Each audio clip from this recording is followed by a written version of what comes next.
It's game week for the BYU football programs. They get ready to head to TCU on Saturday. But is the wrong team favored in this matchup? Let's talk about it on today's show. You are Locked On Cougars, your daily podcast on the BYU Cougars, part of the Locked On Podcast Network. Your team every day.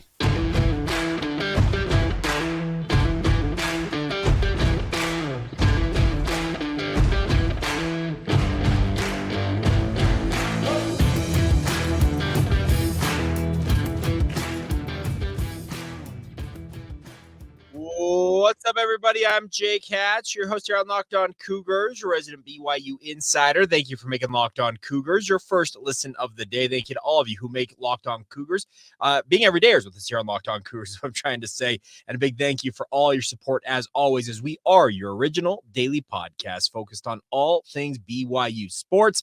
Welcome in on a Monday. Hope you guys are all doing well. Been a little bit of haphazard with regards to our publishing schedule of the podcast over the past 2 weeks, but I am very pleased to announce that my son is home from the NICU and life should be getting back to more normal. So we should be back to doing podcasts every single day. It's game week for BYU. They enjoyed their bye over the weekend. They are back at work today in practice, getting ready to take on the Horned Frogs on Saturday. And I colored me a little bit surprised. The BYU opened as a 5-point underdog heading to Fort Worth on Saturday. Now, I'm not surprised that BYU is an underdog in this circumstance because TCU is a well-known program. Obviously made that incredible run to the national championship game just a season ago. But let's also acknowledge that the Horned Frogs are 3-3 right now, and it very much looks like Chandler Morris is going to be hobbled, if not for just this game, for much longer for TCU. Now, Sonny Dykes has built a pretty good program. Built relative. Gary Patterson built a good program. Sonny Dykes has inherited it and just kind of kept things rolling. But they are 3-3. Speaking of the Horned Frogs, as I mentioned, going up against a 4-1 BYU team who's had a week off now and an extra week of preparation to take on TCU down there in Fort Worth. So, color me a little bit skeptical that TCU is nearing a touchdown favorite against BYU in this game. Now, BYU has not played a complete game, it feels like, this season. The rushing attack has been less than stellar. The defense, the past 2 games in particular for BYU, has given up a monstrous rushing numbers, but overall total yardage numbers have not been great, but their scoring defense is relatively strong. So there's a lot of things going against BYU going into this, but there's no reason to think that BYU can't go to TCU and compete in this game. I, like many of you over the weekend with BYU not in action, tuned in to watch TCU take on Iowa State, and Iowa State has got a very stingy defense. Maybe one of the best, if not the best defense in the league. Speaking of the Big 12, it's very impressive what Iowa State is doing right now defensively. But the thing is, they locked down TCU, and without Chandler Morris, TCU was even more up a creek without a paddle, it felt like, offensively. And that's got to give BYU some thought that they can go into TCU and pick up a really big win. It looks like right now on paper, BYU is far and away the class of the newcomers in the conference, of the 4 new teams in the Big 12 this year, and it would make a really strong statement that they truly are that if they can go to TCU and win this game. So I would actually say that this is more of a pick'em for me, and a lot of times in the betting parlance, a pick'em will come down to if they're thinking, okay, these teams are relatively equal, they typically will give home teams a 3-point bounce. So typically if you see a team that's -3, favored by 3 points in a matchup, typically the odds makers out there think that that game is pretty much a pick 'em. It's coming right down to the middle, and they just essentially give a field goal is the kind of the standard leg up given to the home team. And that's BYU's kind of right on the cusp of that. If the betting comes in, they can move down to that, but still, I'm just not convinced that BYU can't go to TCU and win this game. Now, there's some very big games looming on the horizon for BYU. You've got Texas just a couple of weeks out. You got Oklahoma, who just took down Texas in that crazy Red River rivalry. And we'll talk about the Big 12, some of my thoughts at the midway point of the season for the conference here in just a moment. But the bigger thing is BYU needs to get some wins under their belt, obviously, to get to bowl eligibility. And winning this game at TCU would get them to 5-1. I think if BYU beats TCU and sitting at 5-1, it's a very strong argument, pending how things go at the bottom end of the top 25 polls, that BYU could find themselves ranked as soon as next week, sitting at 5-1 in their debut season in the Big 12. They'll obviously have homecoming a week from Saturday with Texas Tech coming to town, who also Tyler Shuck, their quarterback, has gone down. So it's lining up a little bit here for BYU that they can compete with these teams. The bigger question is, can BYU go out and get the job done? I truly believe BYU can compete against TCU. They can compete against Texas Tech. Texas, the Longhorns might be a little bit different story, but we can talk about that game when it gets a little bit closer. It just feels like now you got to go out and prove it yourself. So speaking of BYU, and say, okay, we've done some winning already. We've gone 4-1. We beat Cincinnati. We shot ourselves in the foot a number of times in that loss to Kansas. We beat Arkansas on the road. BYU's got to go now and show that they can beat a name program, I guess, in the Big 12. Now start with TCU this week. I think it'll go a long way to legitimizing BYU's claim of being the best newcomers in the conference. Many of you might have seen UCF get absolutely trounced by Kansas in Lawrence. BYU hung tough with the Kansas Jayhawks. So I think the thing is, BYU is sitting in a good spot right now. Now, can you go out and continue to shock the world, stun people, amaze people, and do what you've done over the past few years? And that is compete favorably against Power 5 opposition. I think that's a big, big step to be taken for BYU now as they go up against some of these named programs in the Big 12 Conference. It's the Texas Gauntlet upcoming for BYU.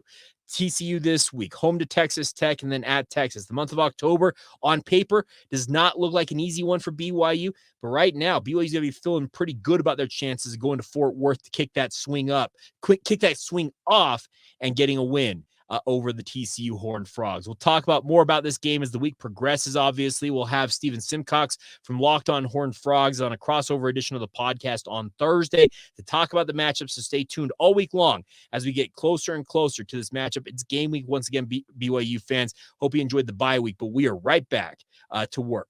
Let's talk a little bit about the Big 12. Some of my thoughts as we are nearing and just past the midway point in certain circumstances with regards to each team in the 14-team league that the Big 12 comprises this year. We'll talk about some of my takeaways of the league as a whole coming up in just a moment.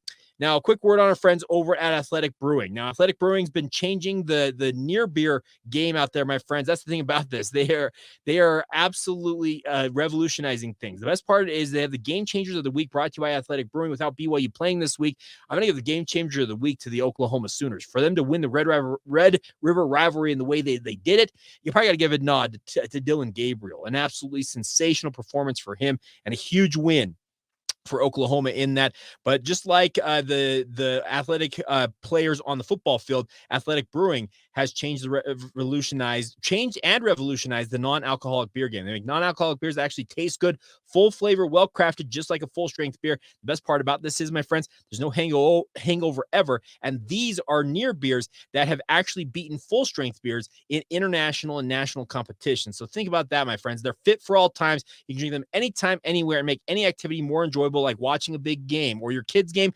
tackling work or working out, or simply anything else you might imagine doing.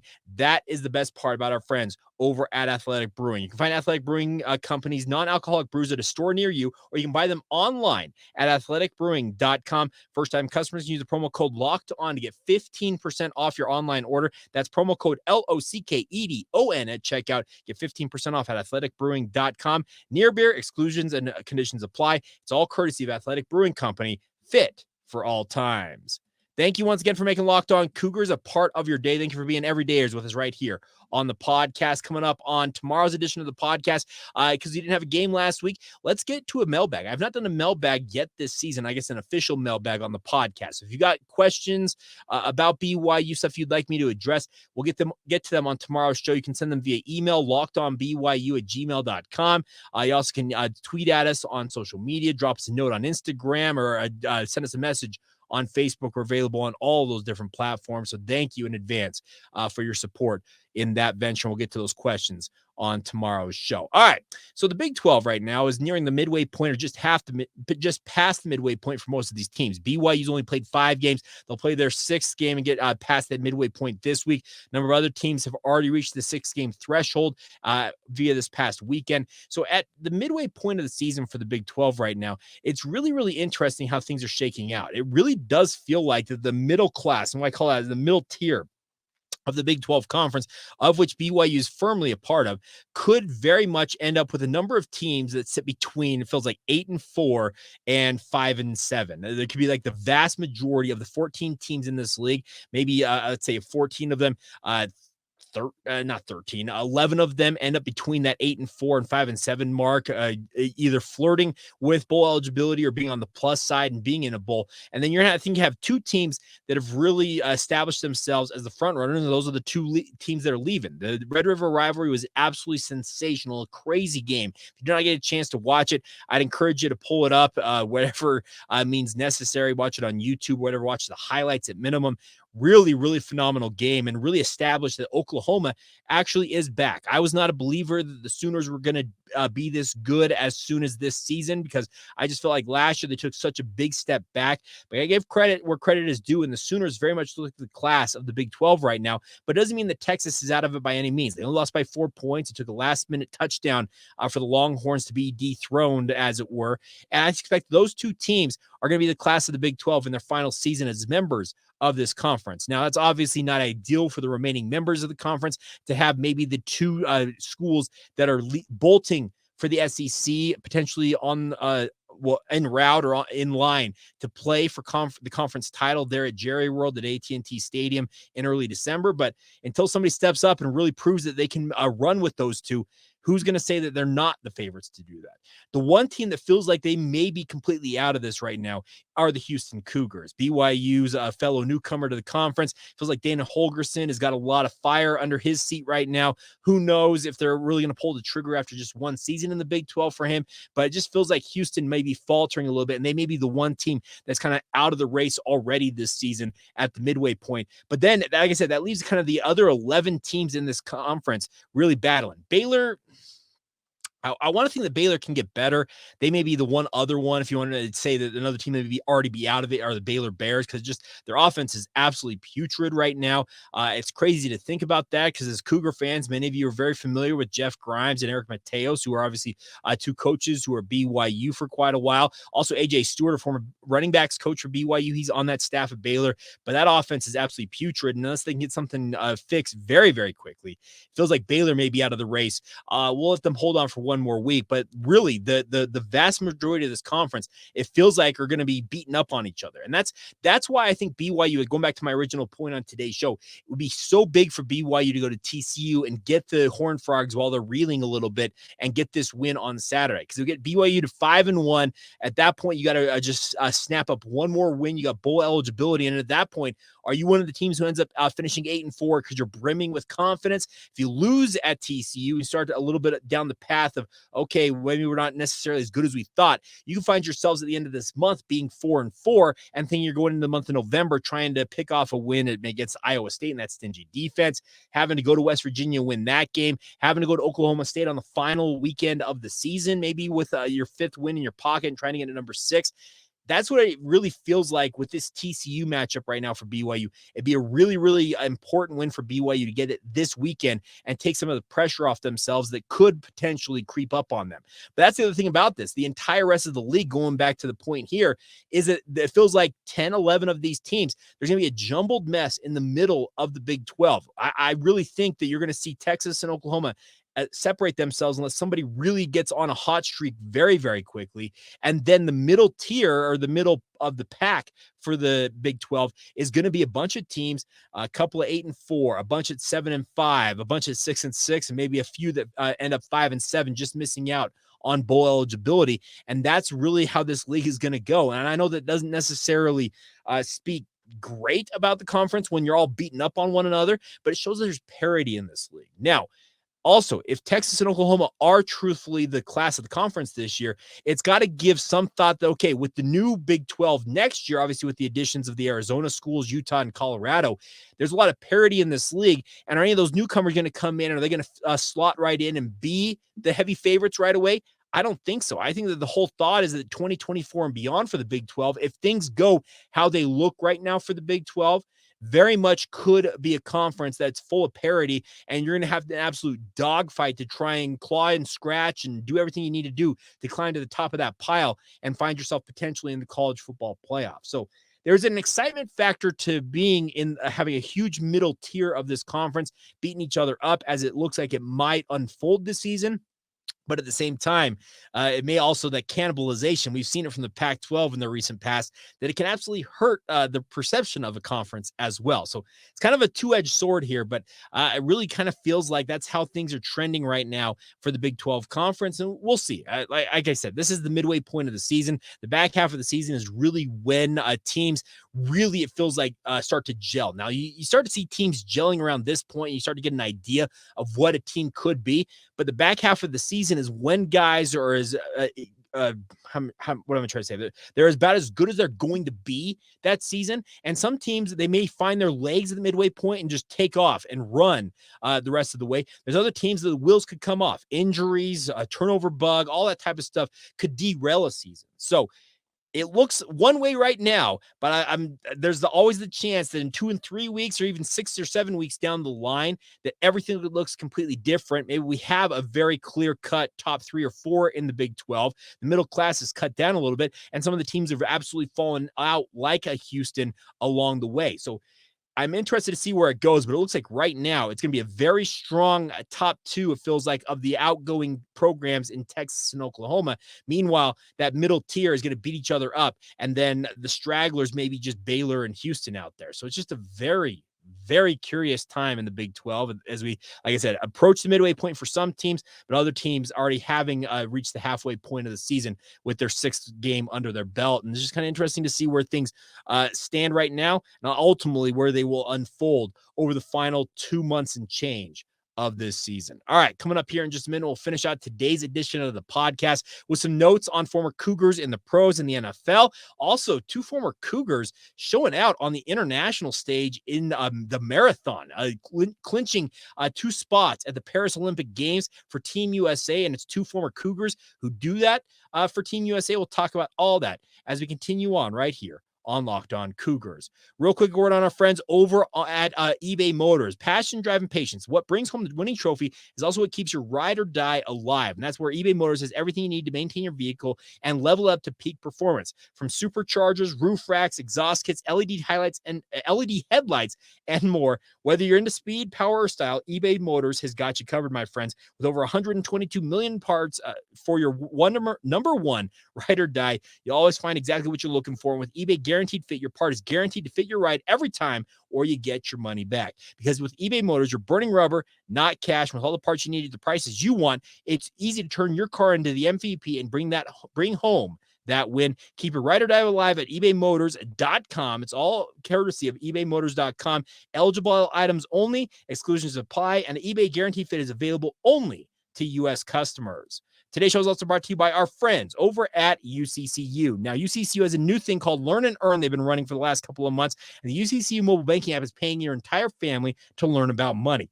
We always are trying to figure out what to be better with our money with, and that's where Learn and Earn comes in. It breaks down financial topics into fun, bite-sized educational games like quizzes and trivia. And every time a member of your family completes a topic with UCCU, they earn points that can accrue and be redeemed for gift cards to stores like Amazon, Apple, Sephora, Walmart, Nike, and many, many more. There's an age-appropriate content for every member of the family who can compete against one another and track your progress on leaderboards. And the best part is it's available inside the UCCU mobile banking app, so you can play at any time, anywhere. And the more you play, the more you learn. And of course, the more you learn, the more you earn, courtesy of Learn and Earn, part of UCCU's award-winning Be Money Smart youth banking program, helping kids, teens, and parents have fun while becoming more financially literate together. It's all courtesy of UCCU. Love where you bank. Thank you once again for making Locked On Cougars a part of your day. Thank you for being with us on today's podcast. Reminder that coming up on Friday, Locked On College Football Kickoff Live goes live at 11 a.m. Eastern Time. That's 9 a.m. for those of you here along the Wasatch Front. It's available on every Locked On College YouTube channel, including this one, an hour-long program to get you ready for the weekend ahead in college football. So check that out wherever you get podcasts on Friday. All right. Couple of notes before we go on today's show. Let's start off with the weekend that was for BYU. Congratulations to the 10th ranked BYU women's volleyball team. They went to Oklahoma, and Erin Livingston tied a career high with 22 kills as BYU swept the Sooners out there in in Soonerland out there in Norman, Oklahoma. 25-23, 25-21, 28-26. A big win for BYU. They return home this week to host Texas Tech at the Smith Fieldhouse on back-to-back nights, Thursday and Friday, October 13th and 14th. Would encourage you guys to check that out if at all possible. If you want to get out to the Smith Fieldhouse and watch them. Also, BYU women's soccer is in action. The 7th-ranked Cougars are hosting Kansas State tonight at South Field. That'll be a 7 o'clock. Oh, excuse me, not at 7 o'clock. 7 o'clock Eastern time start. It's a 5 o'clock Mountain time start. And the game will be streamed on the Big 12 now on ESPN Plus. So if you don't have ESPN Plus yet, my friends, I don't know what to tell you. It's going to be part of the future for the Big 12 for many, many moons to come. And also BYU men's golf. They are in action. They're headed to the club at Houston Oaks to tee it up in the Big 12 match play tournament beginning today. 3 days of action. It'll be a conference. Each team in the conference, BYU will be in a pool play format with seeding being based on the Big 12 coaches' rankings. Cougars are ranked 7th in the league, so midway, middle spot in the league. Placing in the pool with fellow newcomer Houston, also reigning Big 12 match play champion Oklahoma. After those pool play rounds wrap up, a bracket match play format will begin with teams competing based on the pool play results. So best of luck to BYU men's golf this week in that event. It's a kind of a fun idea to do, honestly. Match play doesn't happen a lot at the college level, and it's fun to have these conference programs going head to head with one another. Should be a fun thing to see that all play out. All right. I mentioned before we talked to a couple of our sponsors that BYU had 2 of their illustrious graduates show extremely well on the international stage. And I was at the Chicago Marathon yesterday.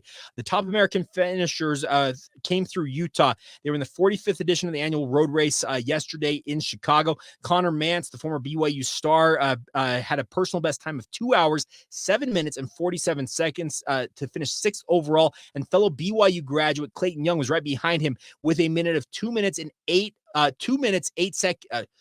hours, 8 minutes flat. Excuse me, I screwed that up. But the best part is these 2 former Cougars unlocked a pair of spots for the United States in the marathon event for the Paris 2024 Summer Olympic Games, breaking the Olympic standard of 2 hours, 8 minutes and 10 seconds. So really, really cool to see this for BYU representing on the international stage. Mance finished 11th at the Boston Marathon earlier this year. He had his 4th fastest time by an American in the Chicago race, according to Runner's World. So a really, really good showing for those 2 Cougars. And then in the NFL yesterday, got to give a tip of the cap to Fred Warner and the San Francisco 49ers. Fred Warner posted a game-high 8 tackles, had a sack, a quarterback hit, interception, and a forced fumble in a 42-10 demolition, I should say, of the Dallas Cowboys. As an ardent 49ers fan, there's nothing better than me watching San Francisco absolutely crush the Cowboys. So that was fun to watch. And obviously, Fred continues to be the best linebacker in the NFL. It's fun to see him doing his thing. Congratulations to him. Also, a good showing for Puka Nacua once again. Some thought that Cooper Kupp coming back to join the Los Angeles Rams lineup would slow him down. It did not at all. 7 passes, 71 yards, and a touchdown the same day that Cooper Kupp made that debut in a 23-14 loss to the Philadelphia Eagles. So obviously you don't want to take the L, but Puka Nacua continues to show out. I think he's 572 yards on the season already. It's absolutely insane. And then congratulations to Zach Wilson and the New York Jets. He completed 19 of 26 passes for 199 yards. Also had a late interception that his fellow teammates on the defense for the Jets bailed him out of, but they get the win over the Denver Broncos with a 31-21 victory. So congratulations to Zach. I thought actually before that interception, because the throw on that interception was not great, but before that, Zach was everything that the Jets needed him to be. He was steady. Made some heady plays, made some big throws. A big one on that drive I talked about before the interception, had a huge conversion on 3rd down. So really liking what I'm seeing from Zach Wilson. His progression is continuing to move along here, and best of luck to him. Obviously, the Jets have aspirations of being a contender, but who knows where it's going to go. We do have one former Cougar in action tonight with the Green Bay Packers. Zane Anderson, obviously playing a lot of special teams, and then the defensive secondary for the Green Bay Packers. They take on the Las Vegas Raiders. Obviously, Jordan Love, Dallin Levitt, and Andre James are the locals in that game tonight. But there you go. That's the recap of the weekend that was in BYU sports. It's always kind of a weird thing for me because I'm so used to doing a film review Monday, but without a game, we didn't necessarily have that. So we are going to have a fun week ahead, though. Back to doing shows every single day. That That is the plan as of now. Like I said, we'll have a mailbag tomorrow. Coming up on Wednesday, it's our weekly chat with Connor Pay. Thursday is a crossover show with Locked On Horned Frogs. And obviously Friday is our game day primer. So we got a lot of content coming your way all week long. And a big thank you once again for making it a part of your day. Thank you for being everydayers with us right here on the podcast. And of course, until tomorrow, have a great rest of your day, my friends. This has been the Locked On Cougars podcast. See ya.